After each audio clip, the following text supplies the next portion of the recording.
Well, welcome everybody. Thank you so much for joining us. If you were here with us yesterday, we're glad to have you back. If you're joining us for the first time today, welcome. We are happy to have you join us for day 2 of our New Leaders Academy. And today we're going to dive into strategies for managing your program's moving parts.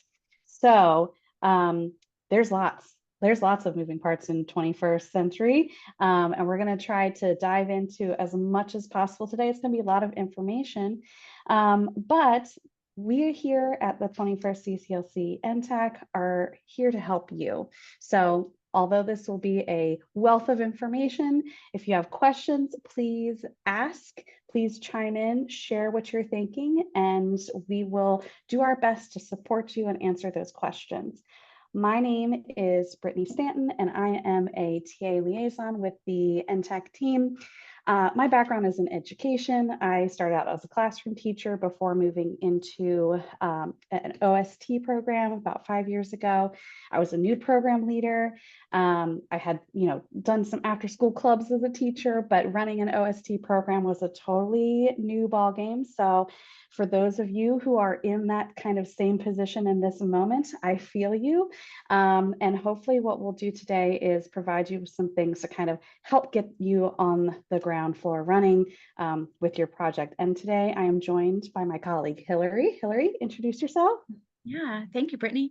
I am also one of the senior TA liaisons, and much like Brittany, I came from the classroom to run out of school time programs and had worked in summer camp before, but I learned a lot the really hard way. And so that's one of the things that I recognize that can be a challenge is coming into these new roles, into new programs, and getting them up off the ground running. So welcome to all of you. Welcome back if you joined us yesterday. We're so glad you're here. Feel free to introduce yourself in the chat, and I'll pass it back to Brittany to continue with our conversation today. Thanks, Hillary. So if you are not familiar yet with the 21st CCLC NTAC, our whole mission, our whole vision is to support everyone who's involved with 21st CCLC. All of the SEA coordinators out there, all of the professionals on the front line working with students, and ultimately improving the education for students and their families, right? So that they can have a healthy and successful long future, right? I see folks chiming in with introductions in the chat. Yes, please let us know who you are, where you're from, and what your role is. We love hearing from people. As the 21st CCLC NTAC, we do have a 7 list of priority areas where we focus on some very specific things that the Department of Education wants us to focus on. And so you can see those on the screen for you. We are still feeling the impacts of COVID-19 here in 2024 and likely will continue to. So that's one of our priority areas, is to help address those impacts.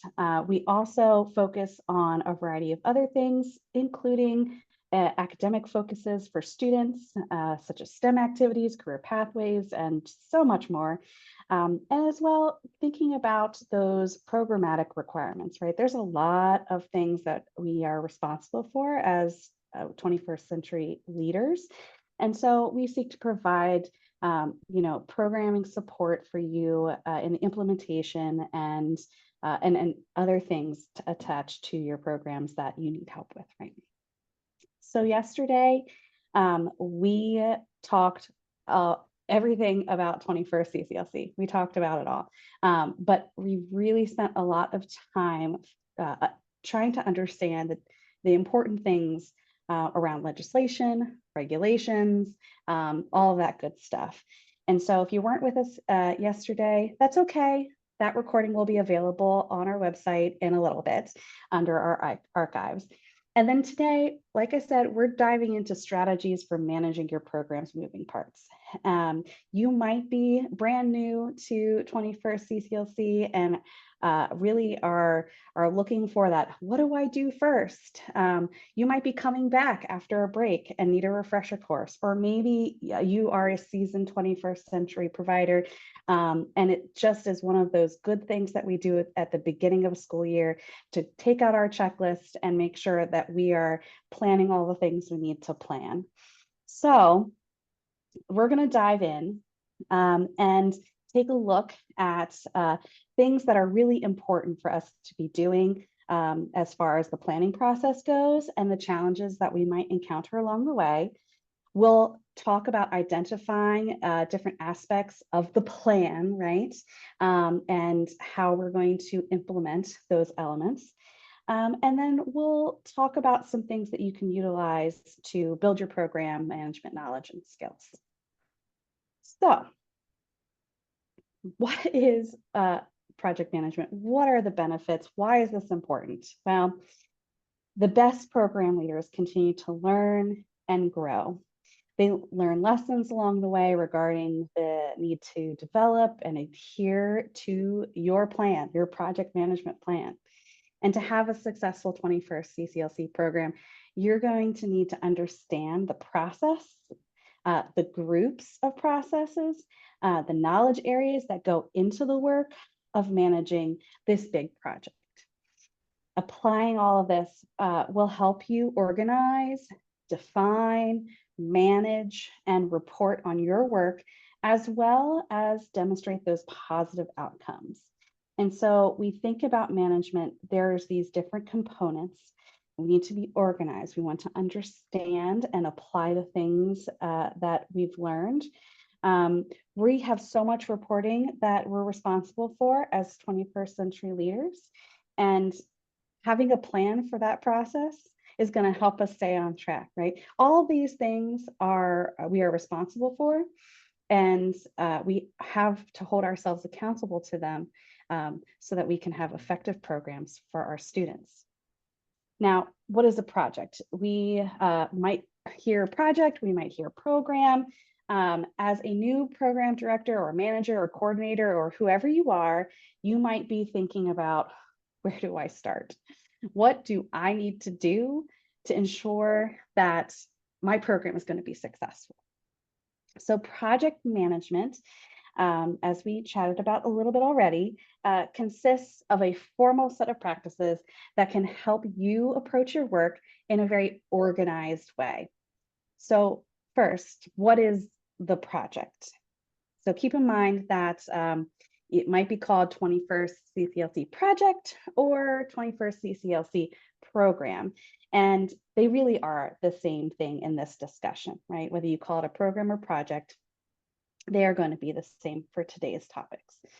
And we're going to use one defined in the project management body of knowledge, which is recognized as a guide to good practice in project management. We call it PMBOK for short. According to this, a project is a temporary endeavor undertaken to create a unique product, service, or result. And so we know that for 21st CCLC programs, you receive federal funding for an amount of time. It might be 3 to 5 years, but programs often continue beyond those 3 to 5 years, utilizing other funding sources. And so while 21st CCLC programs have some different techniques, most of the processes, the tools, and the techniques used within the scope of project management are relevant. And so that's why we're focusing in on project management for our programs today. So PMBOK defines project management as that application of knowledge, skills, tools, and techniques to project activities to meet project requirements. Project management has a lot of moving pieces, and 21st century has a lot of moving pieces. So this is a really useful way to approach planning and managing your program for ultimately success and sustainability. When you vision when your vision is to ensure the delivery of high quality programming, it helps all students to reach their potential. It makes sense that we want to equip ourselves with project management knowledge, the skills, and the tools. And so we'll break down each of these kind of components today for you. So, 21st CCLC projects. So most of the programs are designed to operate, like I said, 3 to 5 years, and to sustain them indefinitely after those grant funds have ended. Every year, you will have some new students with new academic needs. You'll have maybe some new staff or new partners, and possibly even some new priorities. I think back to whenever the pandemic hit and we had to make a major shift in how we did things. And so the priorities changed in those moments because of things that were just completely outside of our control, right? And that can still happen today, right? There could be other road bumps or hiccups that come up, and we need to adjust our priorities to meet whatever the needs are in that exact moment. Guidelines and regulations might remain stable, although they could also be, revised and updated. And other aspects of your program could possibly change too, right? Maybe location, maybe expansion, maybe there's other things that will be impacting what your program looks like down the road. And every year we go through a reporting process, and you have to report on those outcomes that you said you were going to achieve or work towards. In thinking this way, it makes sense that we treat every program year, regardless of whether the funding is for 3, 4, or 5 years.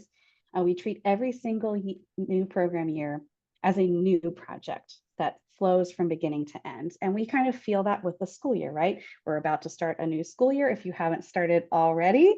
And the school year ends May, June, and then we go into summer camp time, right? And it's this cycle from start to end. This, however, we want to make sure that we're always keeping in mind our desire to sustain certain aspects of our programs indefinitely beyond the funding years, but also thinking about, according to our data, the things that we've measured in our programs, what's worthwhile to sustain. What do we want to take away as the successes and the positive impacts from our program this year that we want to sustain into the next year or beyond that? Thinking about sustainability from the beginning is important, and we will be diving into a little bit of that today. So what is the process? How are we going to start off here? So we're going to begin with initiating. And a lot of this we started to talk a little bit about yesterday, right? Review your grants, review your state's request for proposal, RFP or RFA, and understand what you signed up for, right? What are you required to do based on the award that you've received? You'll need to think about putting, who is the lead staff, and what is the program planning team? We talked a little bit about that yesterday. Who's going to help you plan this program, and conducting that needs assessment. So the needs assessment, there was probably one done whenever you were collating all of that information for the original application. If it was you, it could have been somebody else connected to the program, whether it is a district leader or another community leader organization, if you are a community-based organization program. But we want to make sure that regardless of when it was written and who wrote it, that we go back and we review it. We want to keep that nice and fresh. You were approved for a reason. Go back and review all the things that were written in that application, and so you better understand, okay, what do I need to be planning actually now that we're awarded? So this first year here, you're going to review that grant, and you might need to dig a little bit deeper into where things are in this moment. Some time has passed since that application was made, and you need to possibly revisit the needs assessment. This needs assessment can help you to identify where students are right now with meeting their standards on math assessments or reading assessments. You might learn new information that is different than what was in the original application that you need to make sure that you're addressing in your plan. You might also find that there is even deeper, more specific information that you can better address in your programs as a result of having conducted an additional needs assessment. For instance, you might have known that the students that you'll be serving need help with meeting those math standards, but in a deeper assessment of their needs, you find that maybe they're struggling with very specific concepts like fractions or decimals.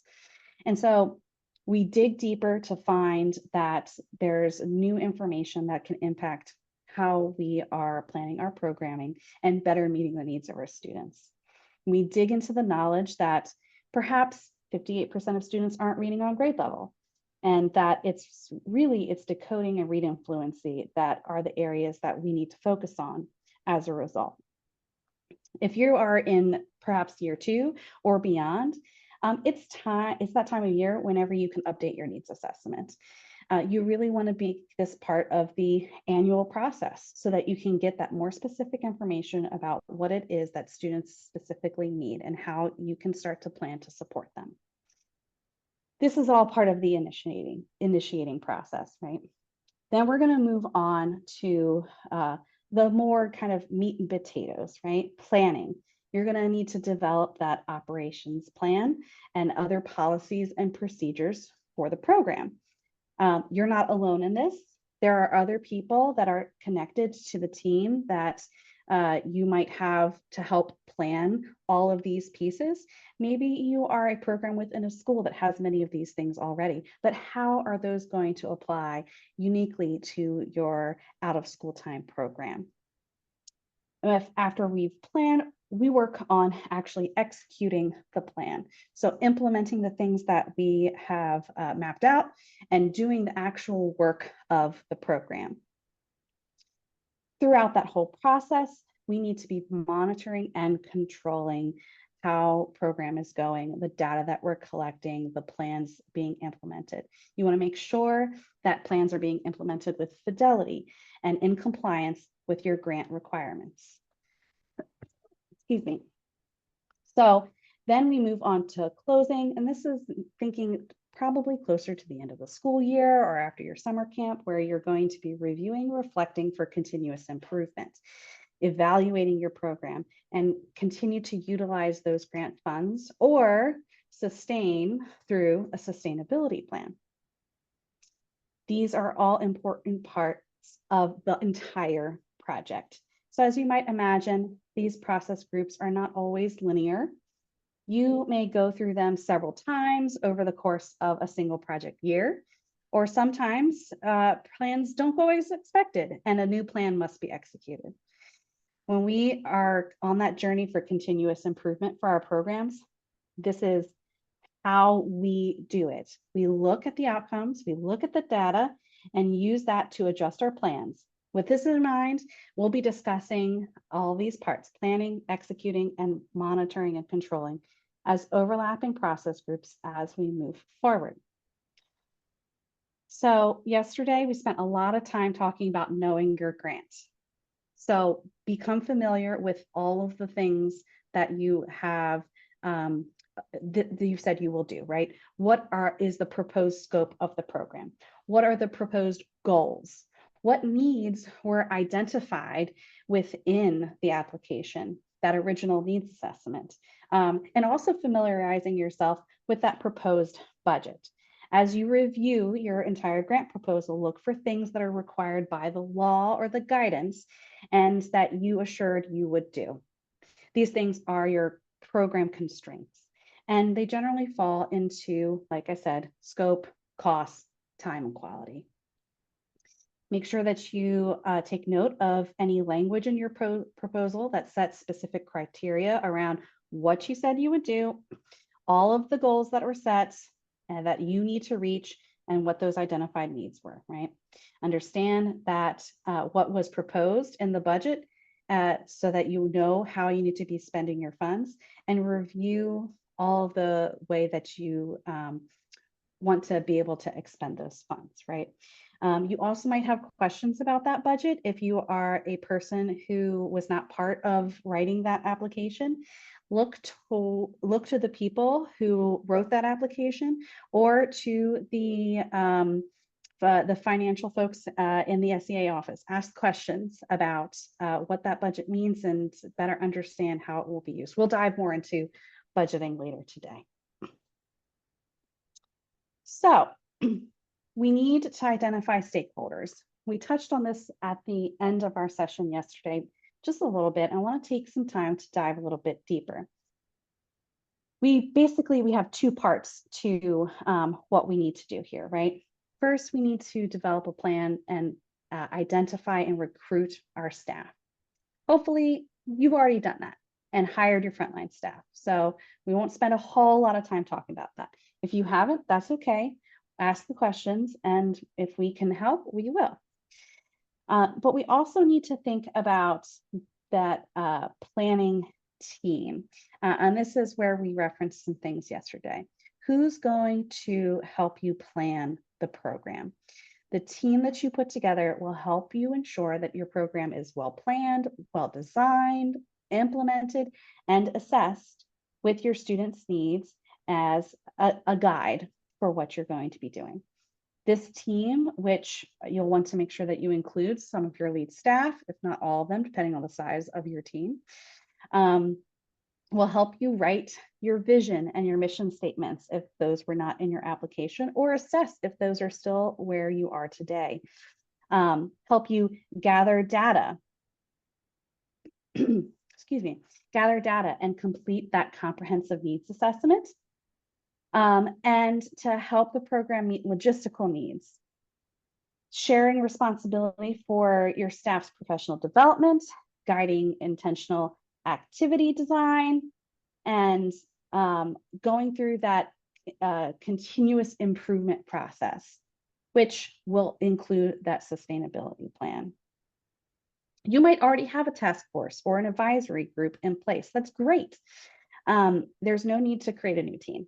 Just be sure that you use the team you have and that you are considering that the stakeholders within that team, are they part of these different stakeholder groups?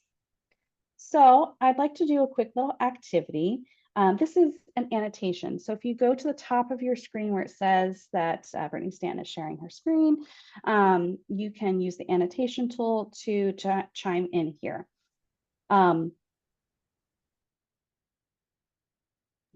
So you see here about building a planning team. Who do you have on your team? Using the annotation tool, go ahead and you can click on those that you have as part of your planning team. Perhaps it's principals. Perhaps it's other administrators within the buildings. Perhaps it's school day teachers. Maybe you've already recruited students. That's great. Involve them in this process. I love that. So many people chiming in. Look at that. That's great. And we also have somebody in the chat saying that you've got them all. That's wonderful. So think about, I'm going to clear these annotations real quick. That's great. So think about what stakeholders don't you have yet? If you have them all, that's great. But is there somebody that you might be missing at this point? Using your annotation tool again, this time tell us, who don't you have? Are you still in the process of trying to identify community partners? Are you a community-based organization and you are working on developing that relationship with the school day teachers? Who is it that you need to engage at this point from these stakeholders? Is there somebody not on this list that you can think of that you either need to engage with or have a conversation?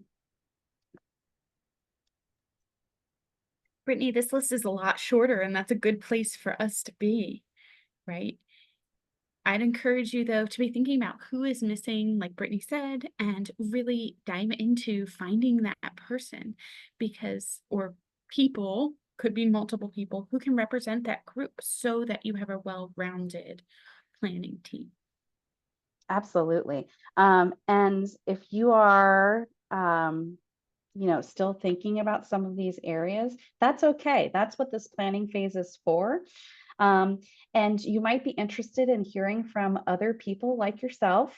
And so we are working on trying to build a community of practitioners to support one another. If you're interested in joining in on that conversation, we have a form that you can fill out to say that, hey, I'd like to be part of this community, and get some support from peers that are doing the work. So thank you, Hillary, for dropping that in the chat. The other thing to consider is how you're going to build up this team once you have it. And even though they are all kinds of different stakeholders, you want to make sure that you're doing things that you can get to know one another. You can understand different people's perspectives and talk about what the mission is together and get everybody on the same page. You can have all these people, but if you're not having the same conversation, then the planning process is not going to go very far. So again, thinking about how we can build up those relationships in the team so that our conversations and planning process can move forward. Now, you probably have in your application a defined program. It also might be that it's been some time since that application was made, and you need to make sure that it meets you where you are today. Or you're a new program and you're kind of building this as you go. So whenever we're thinking about defining our program, as we discussed yesterday, reviewing the existing program data, whether that is from a previous program year or from the application, looking at a needs statement and identifying SMART goals. If you're new to SMART goals, they are specific, measurable, achievable, relevant, and time bound. And we will be diving more into those, I promise. So much might have happened since that grant was written. You may want to begin, like I said earlier, collecting some new data, doing a fresh needs assessment. And this data will then help you determine what, why, and how to intentionally design your program, the routines within that program, and the activities that you do in that program. And there are 3 data areas that we are going to focus on, but there could be other areas of data that you might want to be considering based on your unique state, your unique program. But we'll start with these for right now. We're going to need to make sure that we review the school level data, the student level data, and student voice. And from this data, that will help us build our needs assessment statements and write our program SMART goals. Remember, you don't want to steer far from the grant. Even if things have changed, the grant was awarded for a reason. So contact your SEA if your data is current and needs to look different from those that are submitted in the grant. You need to have a conversation with that person, with that SEA, so you can get some guidance on what can you change, what can you adjust, and how to do that. So project planning. The process of developing our project plan, we've worked through that initiating phase of the process, which sets that foundation for your program. We're going to move on, though, to that meat and potatoes, the implementing process, which is where all of that planning gets done. So once you fully understand the requirements of your grant, and you have your program team assembled, and you have defined those program needs, you are now ready to begin developing the project plan. So this plan should define how you will manage all the components of your program. Essentially, this project plan will describe the who, the what, the how, the why of your 21st CCLC program. It's going to be used to demonstrate thoughtful planning and design and guide your program implementation and provide a touch point for measuring program effectiveness. This might feel a little overwhelming, and that's okay. It is a lot to take in, especially for somebody new to 21st CCLC. But we're going to walk through kind of each of these steps in a way, and point you in the right direction for actually building this plan.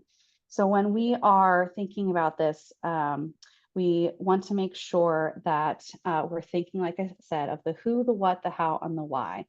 And so you might have some questions to help kind of guide your planning. This is going to be a poll for you.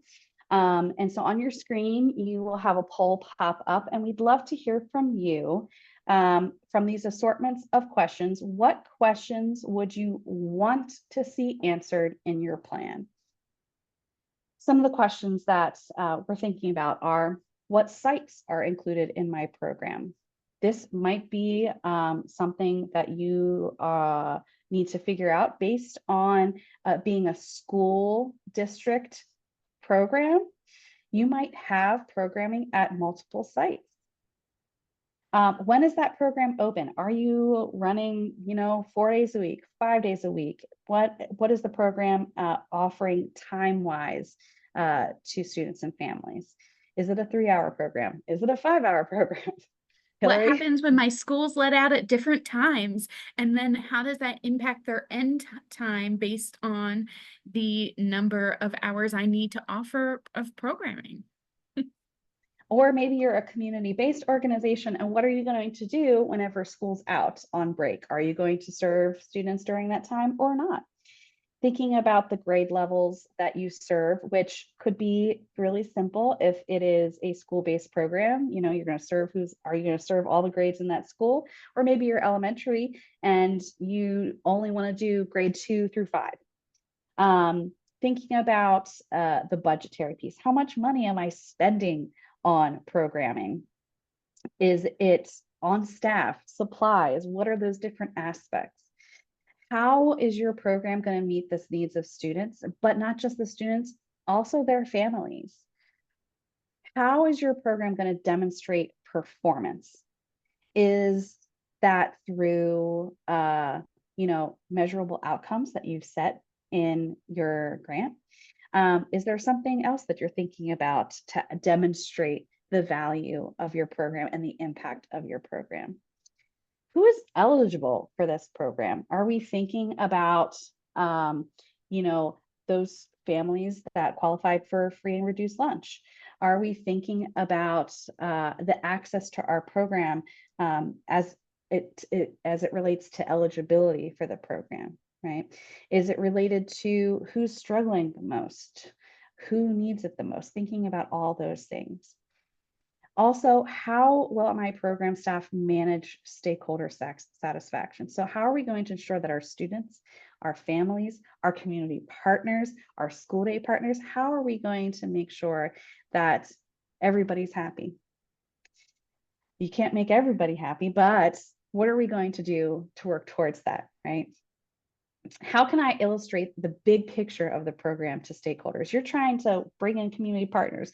You're trying to build relationships with school day teachers. How are you going to share with them how your program is going to make a positive impact on your students and their families? Or maybe you're thinking about the risks, right? What are the risks that currently exist for your program, and how are you going to work to mitigate those risks? Is there a safety concern and you need to get a security guard for the after school time within your school space? Are you thinking about dismissal practices, and you have to go outside with this group of children to dismiss at the end of your program time? How are you going to ensure that that is happening safely and in a way that it's very monitored? Thinking about all these things. So thanks for chiming in on our poll. We appreciate you. I see that, it looks like a lot of you have almost all these questions on your mind. And as you should. It is you're new, it's a new year, there's a lot going on. And hopefully with your program planning team, you can talk through some of these questions and start to address these areas that you have some concerns about. Now, I've talked a lot about the plan, right? the big project plan. And there's different components that you're going to need within your plan. And some of these you might have direct support with because you are a school-based program. But you also might find that there's areas where, hey, I need some help. I don't have this. Who do I talk to? How do I build this? And so today's conversation will break down each of these kind of elements to the plan, and think about, how can we effectively build those plans and who can we get to help us in those processes, right? So here's a list of those elements for you. And all of this is part of the plan, right? The information that we've looked at already around what the grant requirement is and who's on our program team and what does the need assessment say are all going to impact various elements of our plan. And this is where most of the work happens. This is the heavier lift part, is mapping all of these things out. So these 7 areas that we're going to talk about addressing today are to help give you an idea about the importance of each of them, and how we do all of that work. If you want your project to run smoothly, then you will be thinking about all these different elements and working towards developing a plan that will incorporate all of these elements. And if we don't spend the time now in these areas, then you might run the risk of being in a putting out fires mode on a regular basis. So while we won't go deeply into, how to do every single one of these pieces, we are going to give you kind of the building blocks and things to think about around each of these elements. So the first is going to be that fiscal plan. And so I'm going to hand things over to Hillary to talk to us about the fiscal piece. Absolutely. So when we are asking 21st CCLC program leaders what their greatest challenges, fiscal management is often number 1 on the list. And honestly, many of us come to leading out of school time programs, and the biggest budget we've been responsible for is our own personal budgets, or at least that was my story coming from teaching, where now suddenly I'm responsible for these types of decisions, and it can be intimidating. And so many of us don't have a lot of experience around that. Or you may have very little authority or control over the budget. That happens a lot of times in out of school time and 21st CCLC programs. Oftentimes that's most frequent in school districts where you're running your program, but really there's all these other people who are leaning into that work and have expectations around that. And so as we think about this critical task, we want to talk very briefly about a budget plan, but we want to get a feel for who's in the room. So grab your annotation tool one more time. Are you a fiscal management expert? Would you say you have little experience in managing a budget? Or are you one of those people who say, I don't really have authority or control of the budget? Like, that's not necessarily something that's part of my scope of work that I'm responsible for. And so as you think about this, you also should be thinking about things that Brittany's already said, some of them today, of you may have to work with other people to help flesh it out. If you're one of those people who you say, I work in a school district, I oversee the 21st CCLC programs, but I have very little authority or control over the budget because it's part of what our school does on a larger scale, that means you're going to have to work very closely with your fiscal department.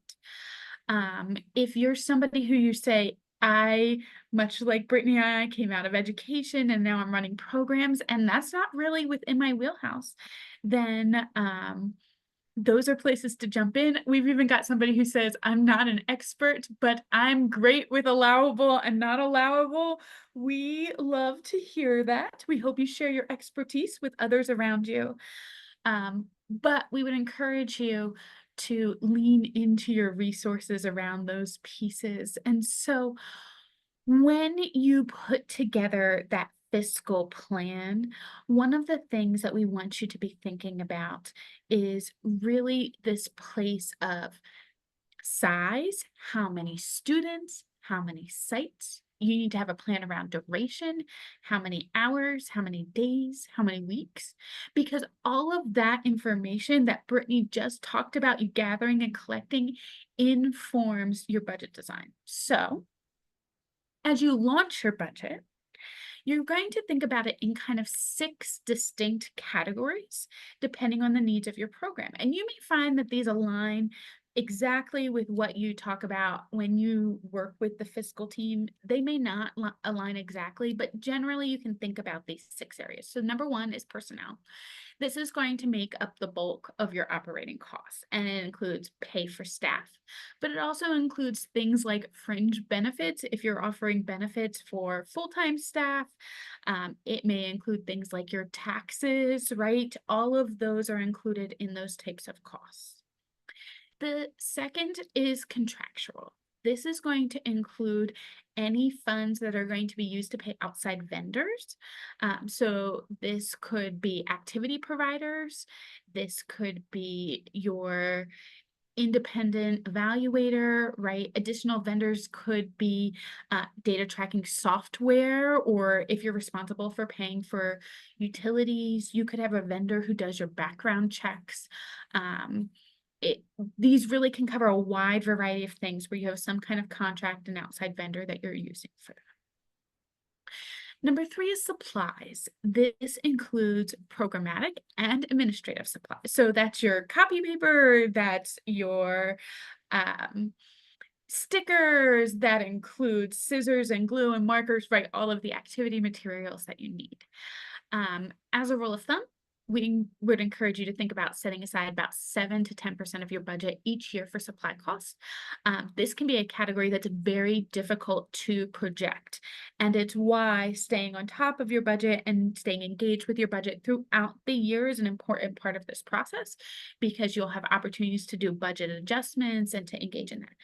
If you're doing high quality assessment of your data and an ongoing improvement that we often talk about within the NTAC as continuous improvement, you'll realize that you have to make shifts in your programming and your activities that you've planned through the year.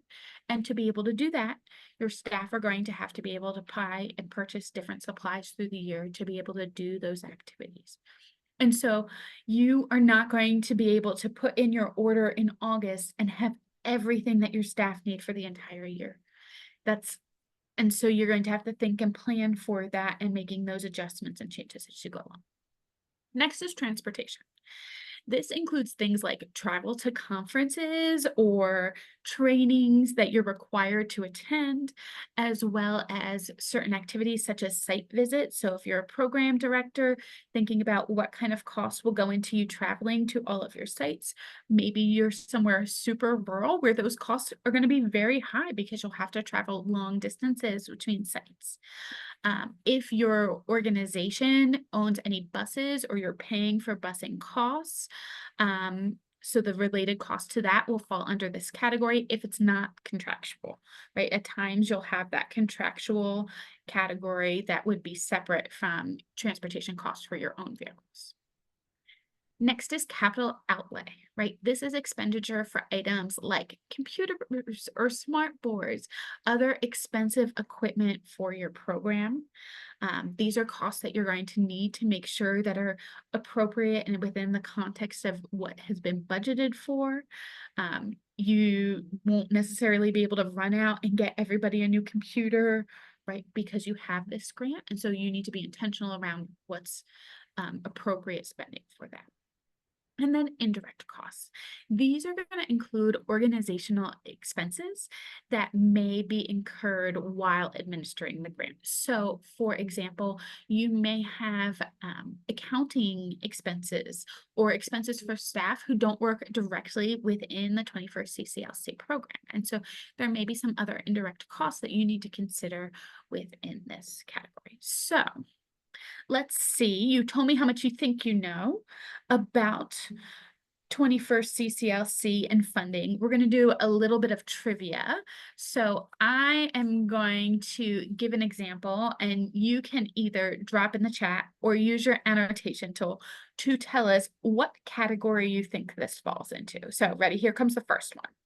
What category do you think this would fall in? You want to bring in an expert to train your team on the new data tracking software.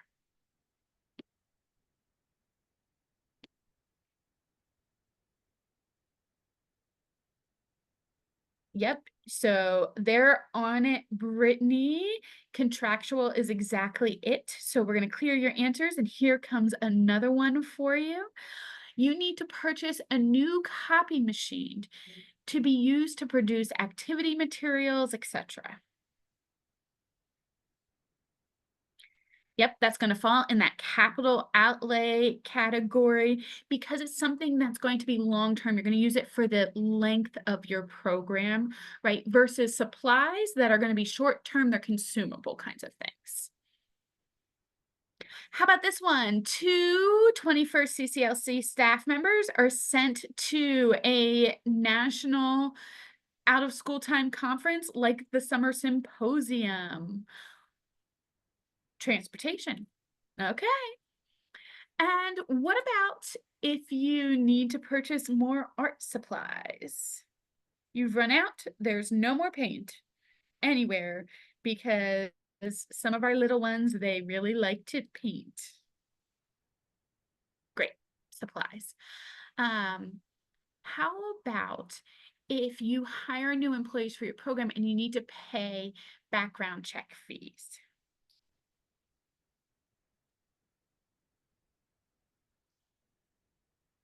Likely that's contractual, right? That's something that you may have fees related to.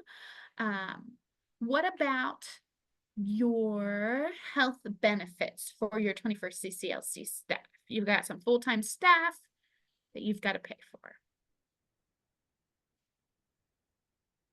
Generally, that's going to fall in that personnel category.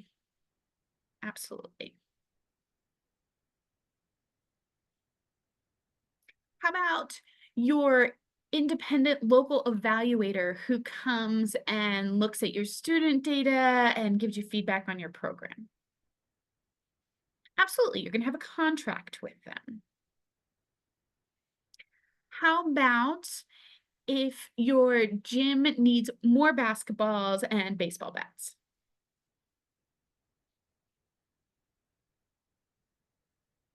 Yep, those are going to be supplies. They get used up. The basketballs lose their grip on them. And if you have basketball players, you know they get grumpy about that and they start bringing them to you. We need new basketballs. Right? How about if you have an accountant who you have costs associated with that you need to pay? They maybe work for your organization, but not on the 21st CCLC project.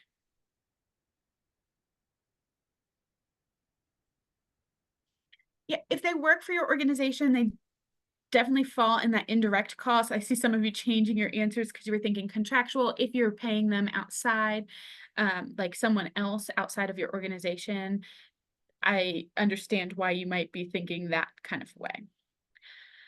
How about this one? Your program owns a bus for field trips and it needs new brakes.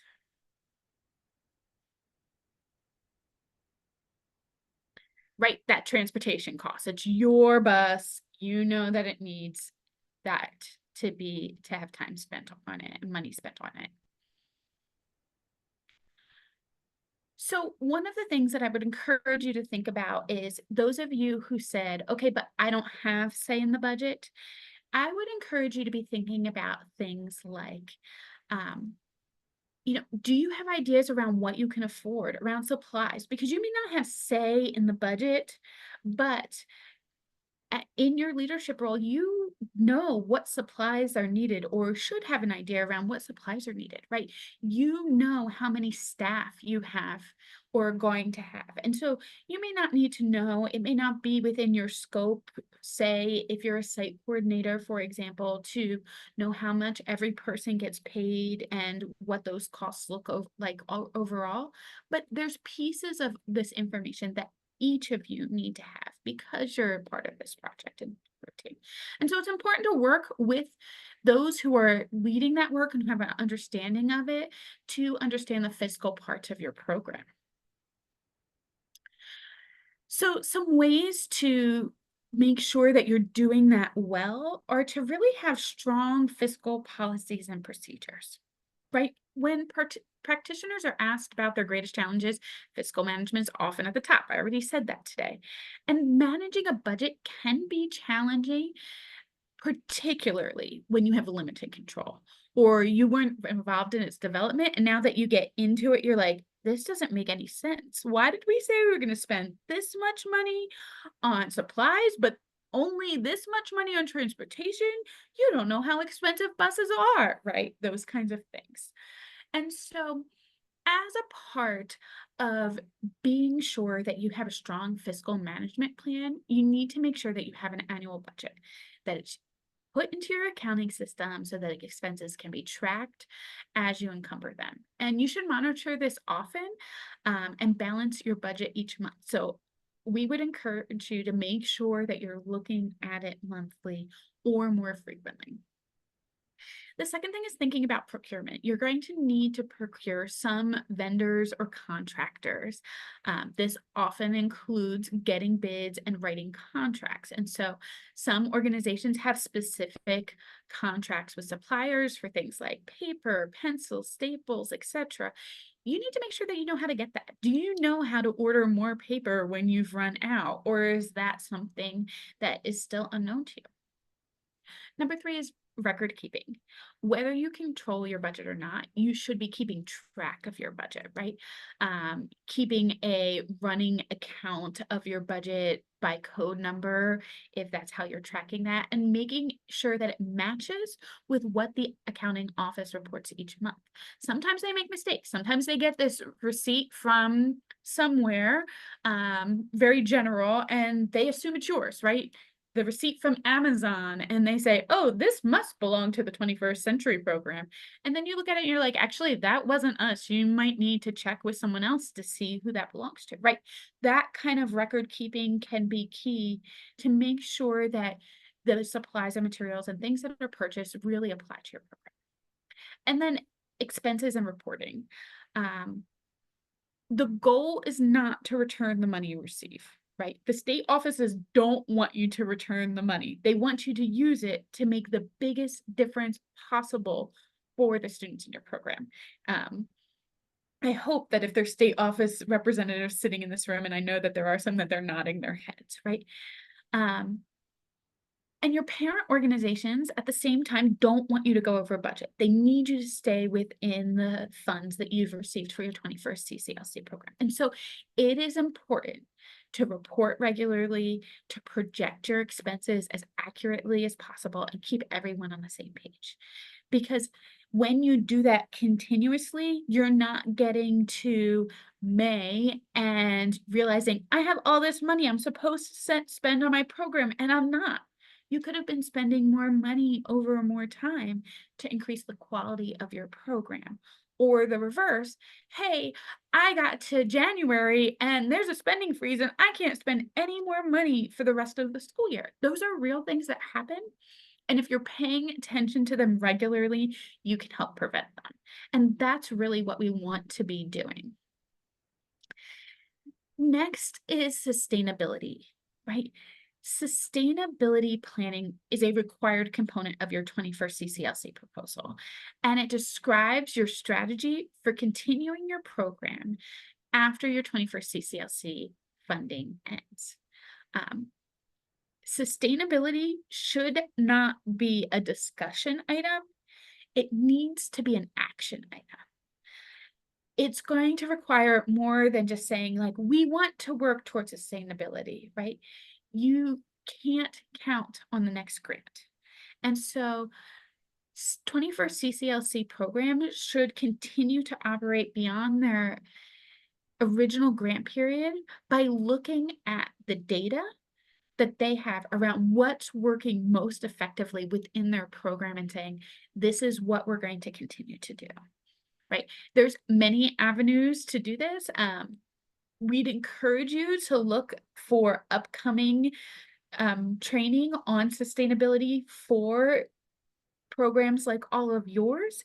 There's a live webinar, and we are going to hear from some practitioners in the field who are doing this work and have been recognized for their sustainability. You need to start planning for sustainability early. If this is day one, week one, or month one for you, it's not too early to start on that work and then continue working towards sustainability every year. So, what does that look like? Well, as you develop your sustainability plan, you're going to start early, right? I already said that. So start planning for sustainability now. You should have already started planning for it when you wrote your grant proposal. For each year of 21st CCLC funding, you're going to want to define a focus area. So maybe you're not in year one, but you're new in your role. What are you going to focus on to set your program up for success and sustained operational success after that funding's gone? That's important for you to be thinking about now at this point in the year. You need to engage your program planning team, right? Your task force, your advisory group, whoever it is, in defining what that focus is and engaging them in identifying strategies for sustainability. It will help them have ownership around what is working or not working in a program. It can result in ideas and opportunities that you might not have on your own.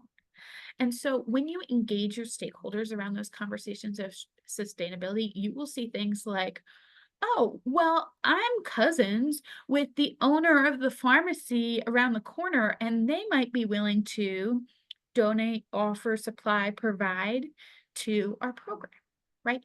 And that goes right into the next one. You need to make connections. You need to connect with your community, with the resources that are there. You need to connect with other funding sources, right? Identifying potential funding sources that could support your program early. And so this could include that partner who provides in-kind resources. And if in year one, those in-kind resources, right, those, and by in-kind, if you're not tracking with me, just mean like actual physical supplies versus I'm giving you money, right? Those in-kind resources worth $1,000 in year four might look like actual contributions of $20,000 that will help you support your program. Those only happen if you make those connections and you start early, right? Because you have to build that relationship over time. One of the important ways to pull out those connections and help them stay engaged with what you're doing is telling your story. This is where your data, your project plan, your evaluation report all come together, because those SMART goals that you wrote, hopefully in your grant, you reviewed them, then allow you to use that information, the data, the evaluation report, to tell the story about your wins, right? What can you celebrate that your program has done this year? And data tells more than good stories, because feel-good stories, they're important, right? We need to tell the feel-good stories. But when people see the scale of your impact in numbers, that quantitative data helps tell that your program is working, right? And that's what donors want to hear. You also want to identify existing sources of support, right? There are many school-based funding sources. There are many government organizations and community-based organizations or nonprofit or for-profit organizations whose goals closely align with those of your 21st CCLC program. They care about education. They care about youth development. They care about creating safe communities. They care about creating access for everyone. Look to those organizations, have conversations about how you can work together, how you can share resources, how you can help each other reach important milestones and goals. This can look like, I'll give you an example of this. I know a community organization that they received a grant, and in that grant, they had written that they were going to run a summer program. This was not a 21st CCLC grant, it was a different grant. And they looked around in their community and said, we don't really know much about running summer programs, but the 21st CCLC program, they probably do.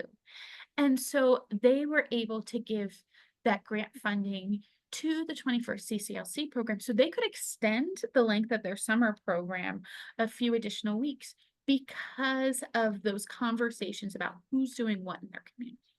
And those are the types of things that will make a difference in sustaining your program, because now you've drawn in this other funding source, this additional community partnership, and it's one that will continue for that program. Okay, so next, strategy that we want to look at today is data management. So you also need to think about data management early. If you wait till when school is out in May or June to start collecting that data, or even worse, you wait till October when the reporting window opens to submit your data, you are going to be in trouble.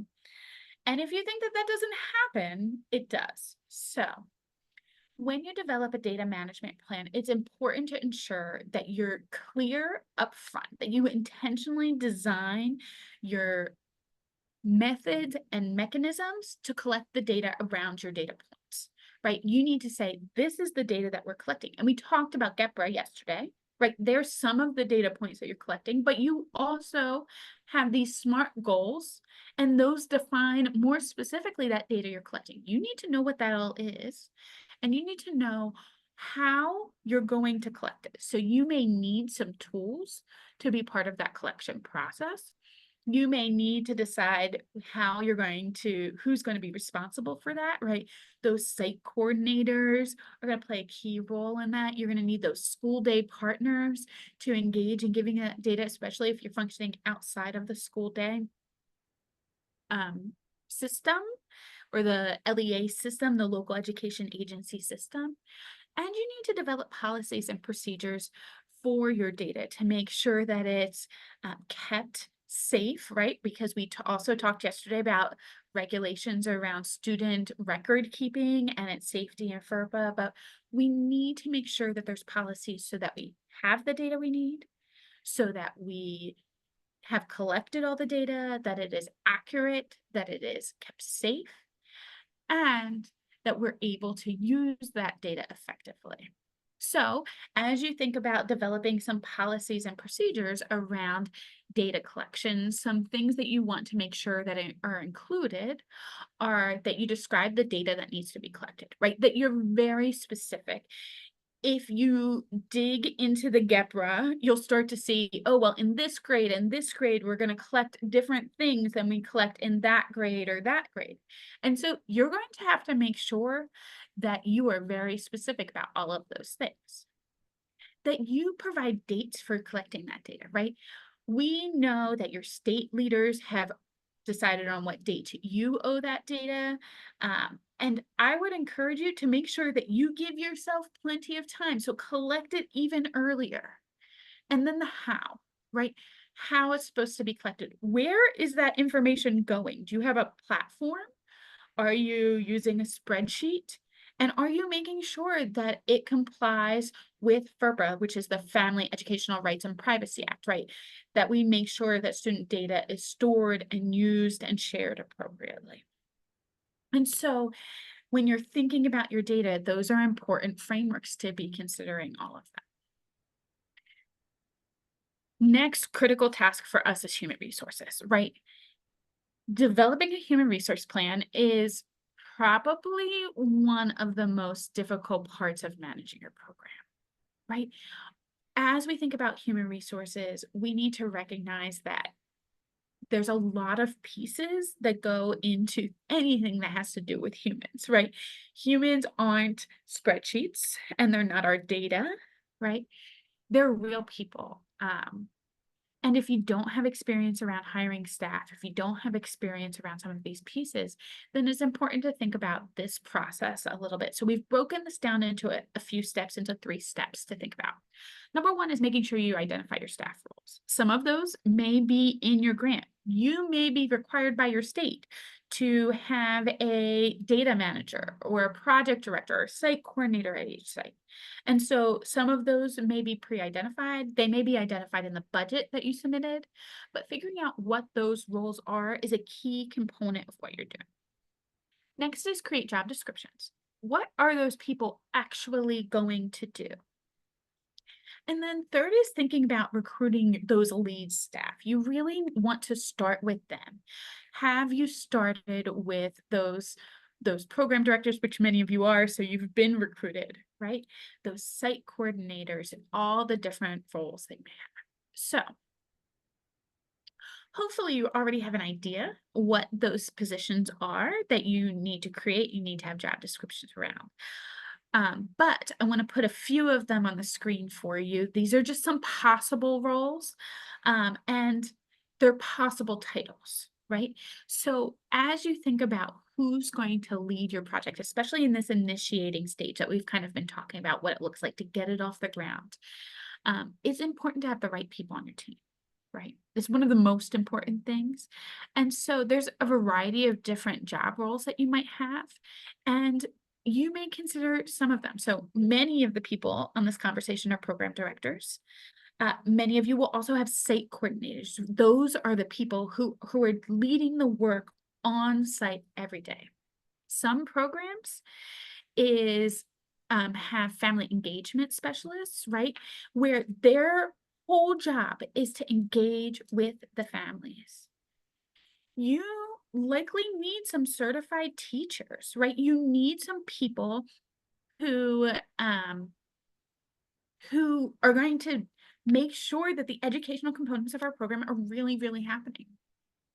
What about that academic liaison who's making the connection between some of your other staff and what's happening in the school day, or between staff and the student needs?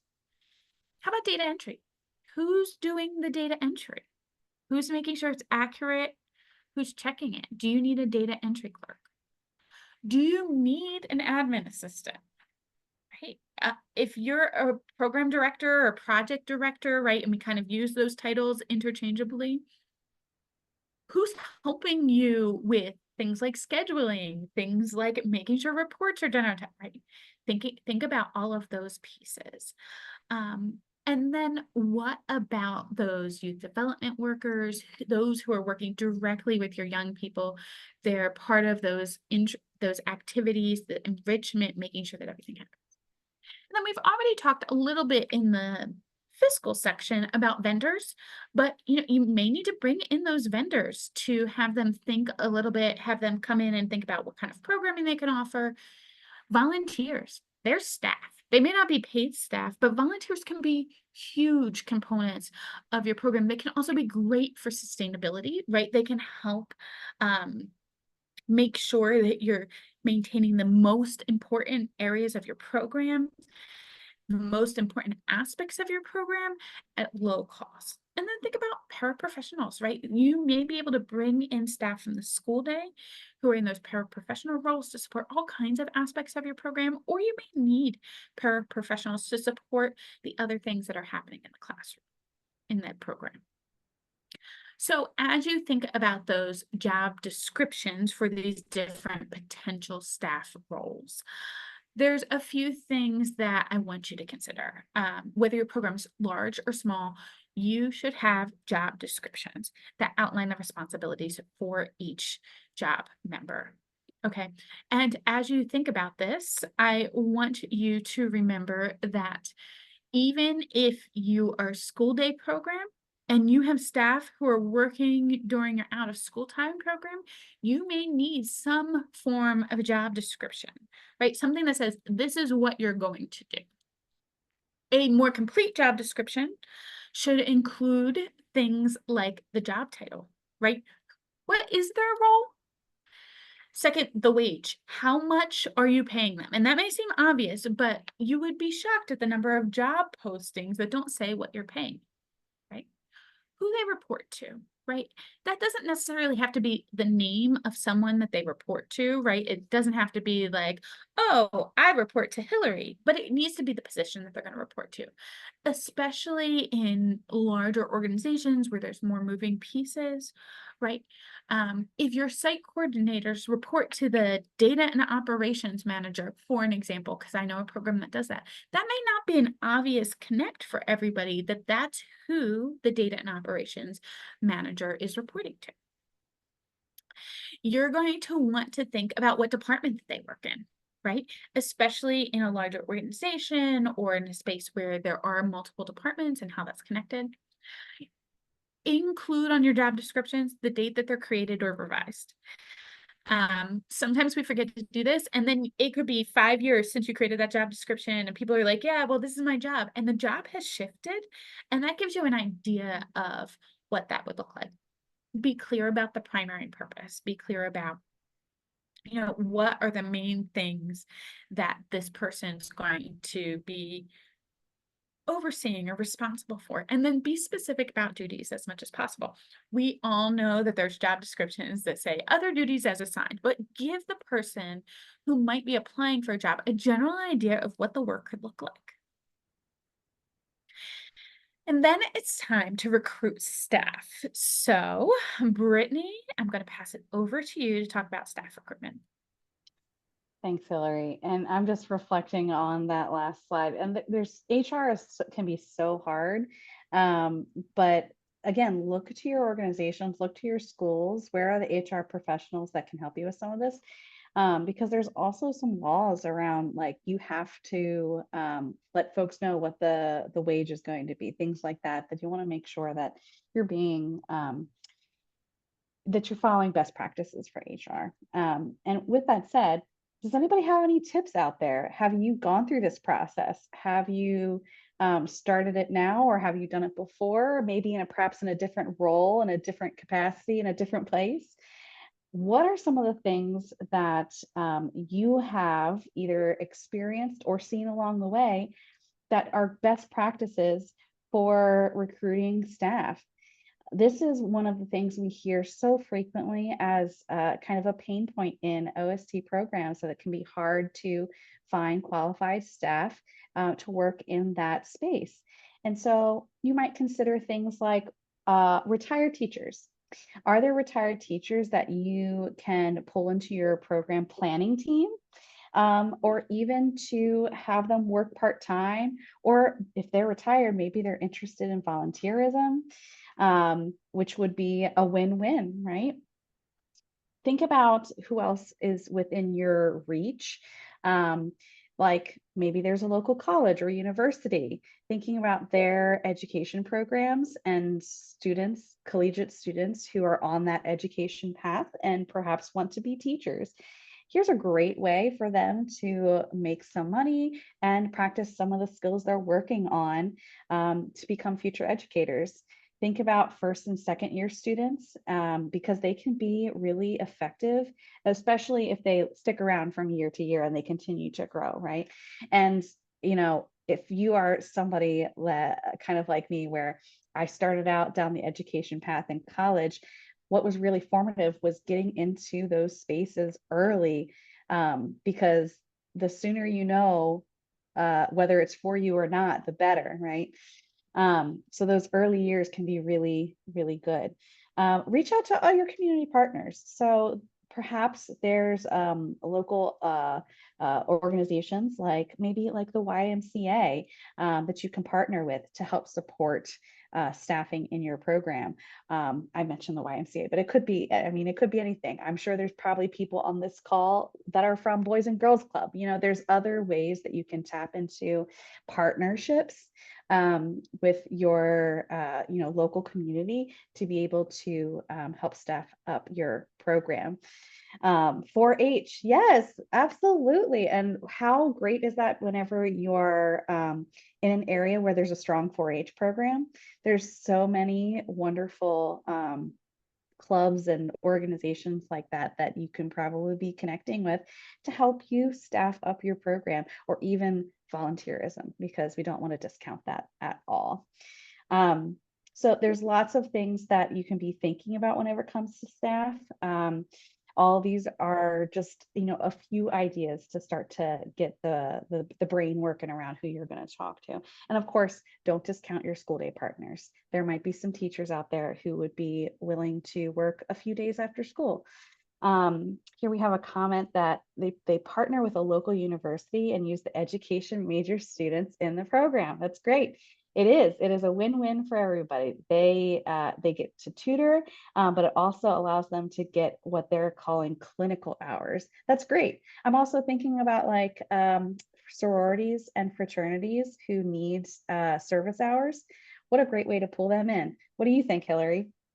I mean, one of my favorite things to talk about when I talk about recruiting staff is like the youth in my program to staff pipeline and finding ways to engage them in that. Like, I want those young people who came to my program to come back and work as staff. And so that may mean they're a volunteer for a period of time or they work with younger kids, right? But being creative around those types of things.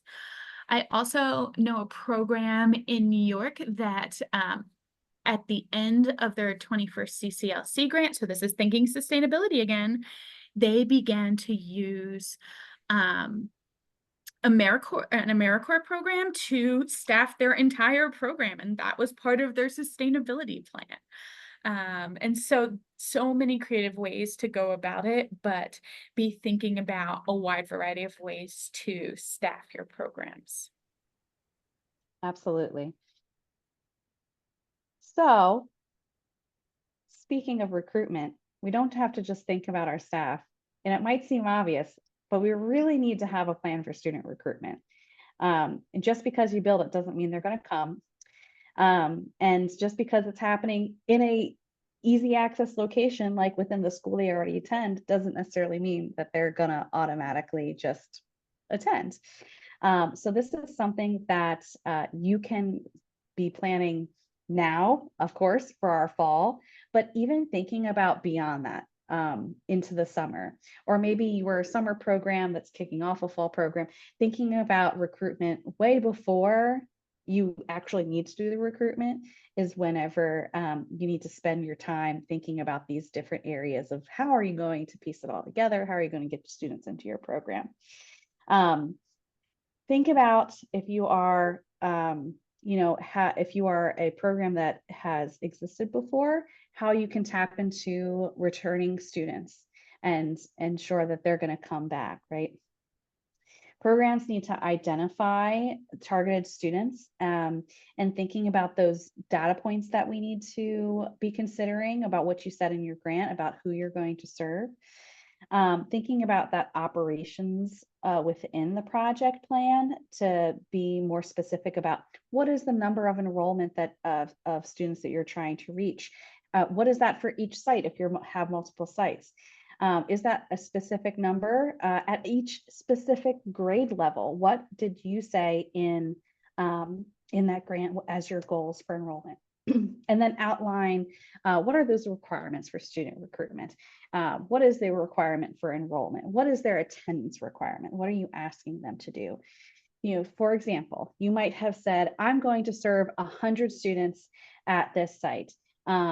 And that you are now agreeing that you're going to actually serve those 100 students at that site on a continuing basis, 30 days plus.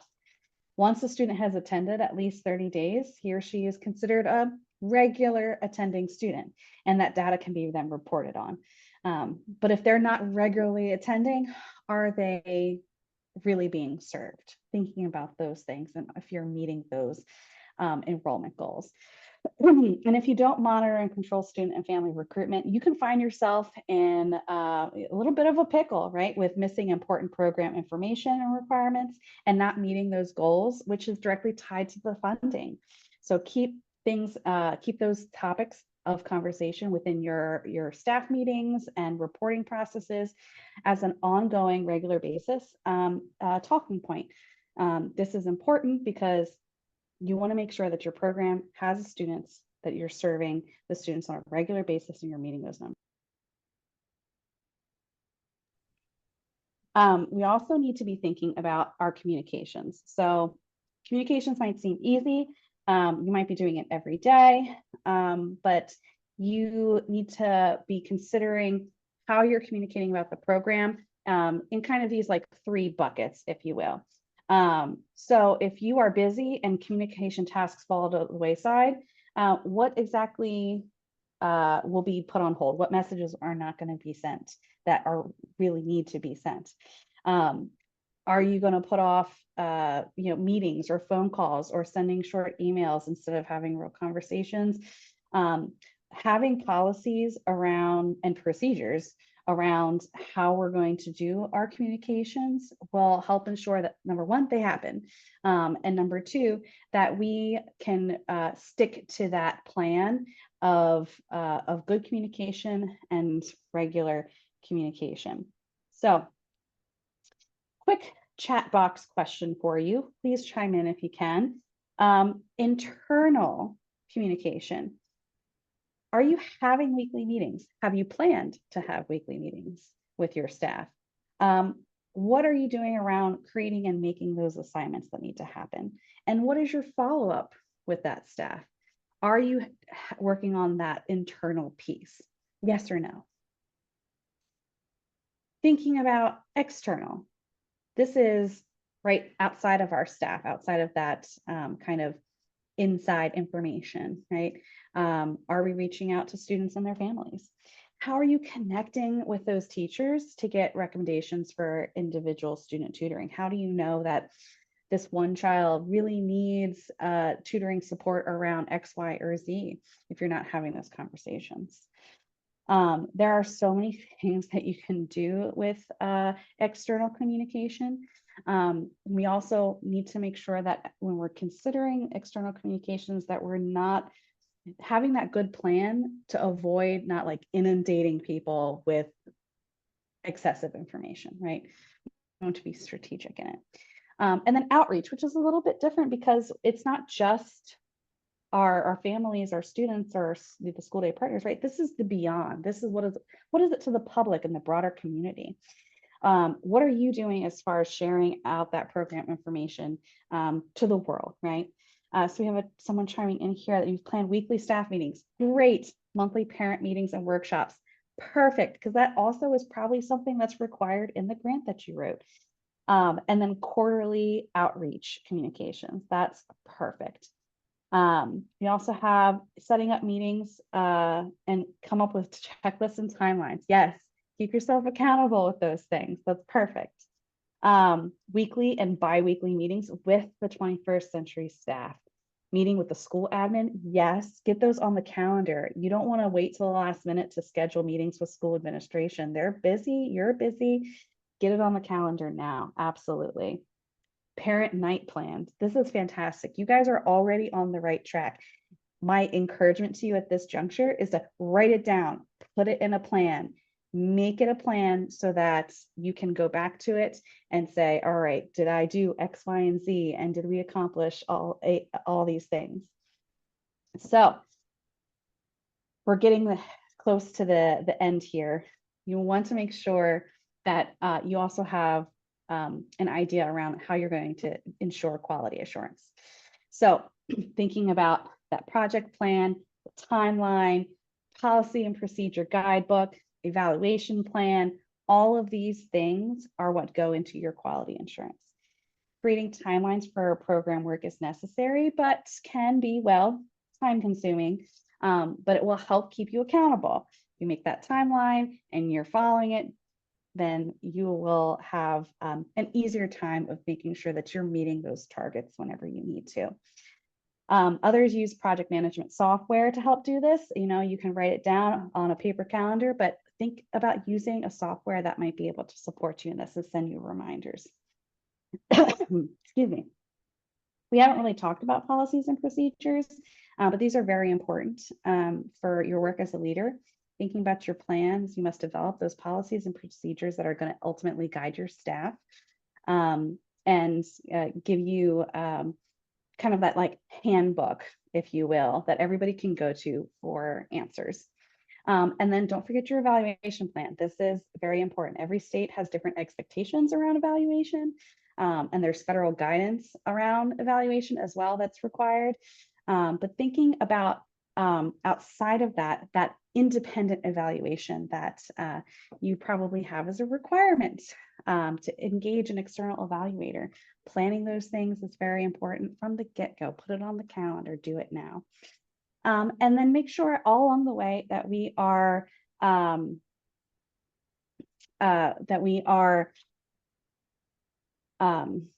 sorry, that we're writing down our struggles and things that are hard, right? Writing down our successes. We need to go back to all of them. because we grow from our mistakes and our failures. And the things that are hard today might be easier tomorrow. We also want to make sure that we're feeling successful along the way. Write down the things that were good for you. So we've finalized our project plan. We've done all these great things. We want to make sure that we spend some time looking at that evaluation plan. And so here's something for you to think about. You have your federal guidelines, of course. You want to develop that evaluation plan. So think about periodic independent evaluations, a comprehensive needs assessment, which you can always go back to, and then developing those program goals. As a program director, it is important to keep the end in mind throughout this cycle.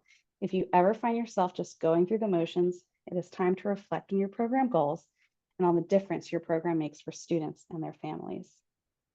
Your program evaluation can help in this process. So, just a list of things to think about. Hire a qualified evaluator. Construct that logic model, which I know we didn't delve into today, but that's okay. Come back and we can do it another time, right? Create those SMART goals. Set up your evaluation questions. Set a plan for measuring and capturing data, and then utilize that data. This is going to be what drives your plan and your success, and you can always go back to it and make adjustments, right? So with all that said, we're coming up quickly to a close here today. And if you're feeling like that was a lot of information, that's okay. It was a lot of information. This webinar is being recorded and it will be available on our website. But just so that you know, for tomorrow, this is part of a 3-day series. Tomorrow, we're going to be diving into needs assessment and intentional activity design. This is kind of where things get fun. So please come join us tomorrow as we talk about this. We also really value your feedback. So if you could take a moment to complete that feedback form. Thank you, Hillary, for dropping that in the chat for us. We use this to inform what we do online, what we plan for our technical assistance. We take what you say and use that to develop content that's relevant to you now. So complete that feedback form for us. I also want to plug the community that we're trying to build. Again, if you are looking to talk to people just like you and get ideas, yes, we're here, but also there's so many wonderful people in the 21st century community that could be helpful in this capacity. So join our community of practice.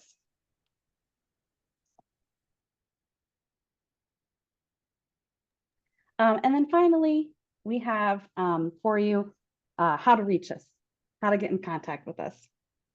Sign up for our newsletter. We don't spam you. It comes out once a month. It's got tips and tricks from the field.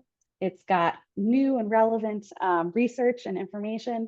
And of course, everything that's coming up for the NTAC team. So sign up for our newsletter.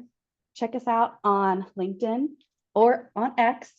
And if you have any questions, just email us at info@21stcclcntac.org. Also, check out our website where you can find a bunch of resources, including archived webinars, toolkits, all kinds of stuff. Hillary, anything else before we wrap up for today? I would just say for those of you who feel like you left this session with a lot of homework, there are resources on our website to help you with this. Some of them we're in the process of updating, but you can access the ones that are existing. They're all available. And so that's one thing to think about. The other thing to be thinking about is that in the month of August, we also have an office hours coming up. So if you walk away from this 3-day series and you start working on things and then you're like, oh, I have a question, please come to office hours. We will be back. We will be available to answer your questions. And we want to be a resource to you all. So please sign up to join the community of practice, complete our feedback form, and consider coming to office hours to get your questions answered. So that said, thank you all so much for being here, for joining us again. It was a pleasure to have you, to hear a little bit from you, and we look forward to tomorrow.